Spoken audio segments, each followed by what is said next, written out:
Hola a todos, este es un pequeño instructivo de cómo vamos a completar las planillas de IRAP para esta temporada de infecciones respiratorias. En principio el paciente para ser incluido tiene que ser un paciente que tenga signos de infección respiratoria de vías aéreas inferiores, que además tenga ruidos sucrepitantes en ambos campos pulmonares, con o sin sibilancias, y puede tener o no fiebre, pero sí es importante el tema de la disnea, que tenga un tiraje.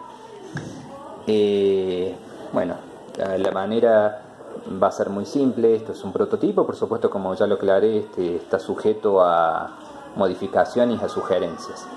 En principio pondríamos el nombre del paciente, bien, el DNI, la fecha de atención y fecha de inicio de los síntomas. Todos estos datos son importantes para después la estadística que haríamos. Por ejemplo, si el nombre del paciente fuera Juan Pérez, ¿sí?, lo podemos anotar así tal cual. El DNI, bueno, el que sea, lo anotamos. Fecha de atención, por ejemplo, si fuese hoy, 9 del 4 del 18. Y fecha de inicio de los síntomas, cuando fueron los primeros síntomas, que sabemos que siempre son de vía aérea superior. Habitualmente suele ser 3 o 4 días, así que pondríamos, por ejemplo, el 6. Entonces lo consideraríamos como un IRAP. En la primera observación, primero veríamos si tiene criterios de gravedad o factores de riesgo. Por supuesto que si tiene factores de gravedad, que son los primeros 3, estos directamente van a internación, ¿sí? Los siguientes son factores de riesgo. Aquí hay que ver si tiene estos factores de riesgo y a primera impresión este paciente no está estable, entonces directamente consideraríamos la internación. De ser posible, haremos una radiografía en un laboratorio, pero lo prioritario acá es la internación, ¿sí? Si el paciente tuviera alguno de estos factores de riesgo, pero no amerita una internación inmediata, solamente podemos, por ejemplo, marcarlos. Por ejemplo, un menor de 3 meses, lo subrayamos, ¿sí? O si además fuera prematuro, por ejemplo, ¿sí? Si no tuviera ninguno de estos, solamente tachamos todo esto. Pero si fuese alguno, solamente lo subrayamos. Luego vamos a hacer el score de TAL en la hora 0, la primera hora, ¿sí? El score de TAL, por supuesto que para ayudarnos, tenemos en el reverso el puntaje de TAL. Entonces en la hora 0, como dice acá el instructivo, con un rectángulo marcaríamos que tendríamos. Supongamos, por ejemplo, que el paciente tuviera una frecuencia cardíaca entre 120 y 140, es menor de 6 meses y tuviera una taquipnea moderada, tuviera sibilancias, inspiración y expiración, y tuviera un tiraje generalizado, ¿sí? Entonces acá nos ayudaríamos, sabríamos que acá es 1, acá son 2, acá son 2, aquí son 2 más, sumaríamos fácilmente 2, 4, 6, 7. Pondremos acá, en hora 0, tiene un tal de 7. Iríamos aquí, entonces marcaríamos, en la hora 0, el paciente tiene un tal mayor a 6, ¿sí? ¿Es el primer episodio o es menor de 2 años? Si es sí, marcamos aquí, ¿sí? Y solamente le haríamos serie de beta 2, ¿sí? 2 PAF cada 15 minutos durante 1 hora. El oxígeno, si la saturación es menor al 92%, ¿sí?, además le agregaríamos oxígeno. En el consultorio tenemos ahora un saturómetro y podemos saber esto, ¿sí? Generalmente un score de TAL de 7, la saturación no debería ser menor al 92%, excepto que veamos algún signo como cianosis que nos llame la atención, ¿sí? O que tenga como una enfermedad pulmonar crónica o una cardiopatía congénita, algunos de estos factores de riesgo, que esto sí nos convendría saturarlo al paciente para estar seguro. Si aquí el paciente fuera o mayor de 2 años o ya hubiera tenido episodios previos, probablemente sería un BOR, entonces este se beneficiaría quizás de corticoides. Aquí yo puse las opciones solamente vía oral, porque es generalmente lo recomendado. Pero si llegásemos a usar intramuscular, por ejemplo dexametasona, lo anotaríamos acá, ¿sí? Anotamos una dexa intramuscular, por ejemplo, ¿sí? Bueno, hacemos la serie de beta 2, que esto lo hace el enfermero. ¿sí? Entonces al paciente le hacemos un pedido en un RP y lo enviamos con la enfermera, ¿sí? Tenemos que poner los datos del paciente, los datos de la obra social y que necesita salbutamol con aerocámara, 2 PAF cada 15 minutos por 3 series, por ejemplo, ¿sí? Y el paciente regresa a los 60 minutos para una nueva observación. En la siguiente observación, entonces hicimos esto, el oxígeno quizás no lo utilizamos, luego de 60 minutos lo volvemos a valorar al paciente, ¿sí?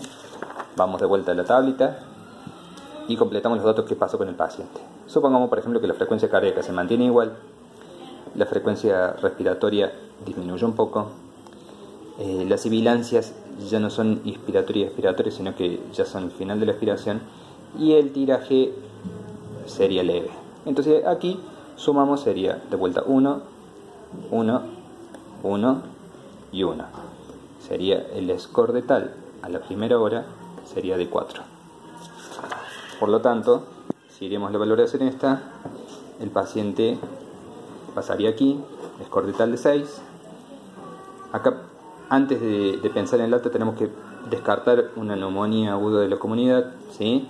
¿Cuáles son los signos de sospecha clásicos? Rechazo alimentario, quejido, fiebre mayor a 48 horas o fiebre mayor a 39 grados persistente, ¿sí? O mal estado general del paciente. Si no tiene ninguno de estos signos, ¿sí? Directamente consideramos enviarlo a domicilio, ¿sí? Si tuviera alguno de estos signos, ahí sí consideraríamos hacer una radiografía de tórax, un laboratorio. Supongamos que este paciente tenía fiebre, ¿sí? Y que no se estaba alimentando adecuadamente. Entonces, acá ponemos sí, pedimos una radiografía, un laboratorio, y acá lo vamos a valorar por el score de neumonía. El score de neumonía es este, ¿sí? Este es el recomendado para el diagnóstico de neumonía bacteriana por la SAP, en el cual tenemos que valorar la parte clínica, ¿sí? Este paciente tenía temperatura mayor a 39, ¿sí? Era un lactante que tenía menos de 2 meses, entonces acá podemos marcar así con un circulito, ¿sí? Laboratorio, bueno, no tengo aquí un laboratorio para inventar, pero supongamos, por ejemplo, que el recuento absoluto de neutrófilos no era mayor a 8000, y los neutrófilos en banda, esto no lo vamos a poder obtener porque nuestro laboratorio no hace este recuento de neutrófilos especializados, pero sí podemos completar con la parte radiográfica, ¿sí? Supongamos, por ejemplo, que en la radiografía tenía un infiltrado intersticial peribronquial, que la mayoría de las radiografías bronquiolares suele tener esto, ¿sí? Eso yo me descuento 1, ¿sí? Y además, por ejemplo, que tenía una telectasia segmentaria, esto también es muy frecuente en estos cuadros, por lo tanto acá tenía 3 más 2 son 5, menos 1 son 4, menos 1 es 3, ¿sí? Para que sea una neumonía, el puntaje tiene que ser mayor a 4. Acá el puntaje mío me dio total, esto lo marcamos así, de 3. Por lo tanto, el BPS me da menor a 4, ¿sí?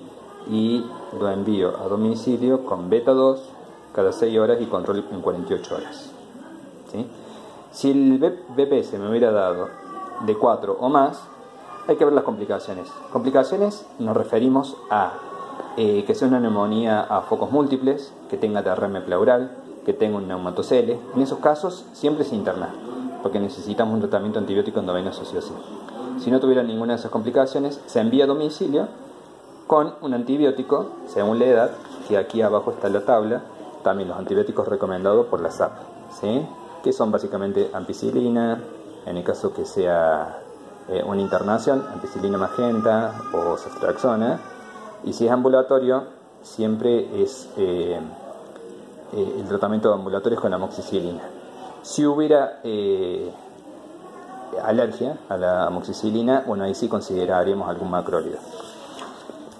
Por último, al paciente le entregaríamos esta parte de aquí abajo, ¿sí? Lo cortamos y entregamos las recomendaciones y hacemos las correcciones que sean necesarias, ¿sí?